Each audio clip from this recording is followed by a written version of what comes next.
বিয়ার জ্বালায় বুঝছো তোর শরীরের প্রত্যেকটা অঙ্গ প্রত্যঙ্গ টকবক টকবক করতেছে। ভাইয়া দেখতে অনেক সুন্দর, কিন্তু বয়সটা একটু বেশি। বলতে আসছো কেন? হ্যাঁ, পরের বয়স 40, পুরো 40,000 টাকা গনে গনে দিতে হবে। দে আমার 40,000 টাকা দে। 40,000 দেবো কেন? আমার বয়স তো 35। 55+ একটা মহিলা কেন 15 বছরের বাচ্চাদের মতন সাজগোজ করবে? হ্যাঁ, খন্দকার সাহেবকে যে বলে দে এই বিয়ে আমি করব না। বলছি না বিয়ে করব না। এতই যদি বিয়ে করতে না চান তাহলে রাজি হয়েছেন কেন? না করে দিতেন। আশফাক কই? আশফাক কে? ওইতেছে মেঘলা বাবির সাথে এখন তো একটু কথাবার্তা বলতেছে। মেঘলার রুমে? মানে কি আপনার মাথার মধ্যে একটা বারও আসলো না যে 38 বছরের একটা বুড়ার সাথে এরকম 21 বছরের বাচ্চা একটা মেয়ের বিয়ে কিভাবে হতে পারে?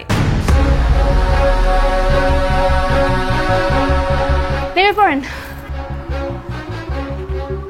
না না না, আমি পারবো না। আপনার পোলার নামে যদি আমি মামলা না করছি, আমার নাম বদলে আমি নাম রাখুম। এই বেটা, এই তোর মেয়েই তো আমার ছেলের ঘরের ভিতরে ডাকছে, নাই আবার গেটও বন্ধ করে দিচ্ছে।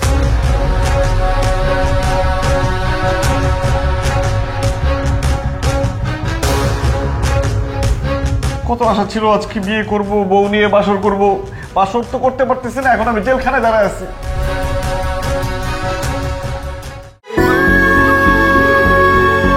নারীর শরীরের সাথে মানানসই স্বল্পমাত্রার জন্মবিরতিকরণ পিল ফেমিকন, যেন কাশফুলের নরম ছোঁয়া।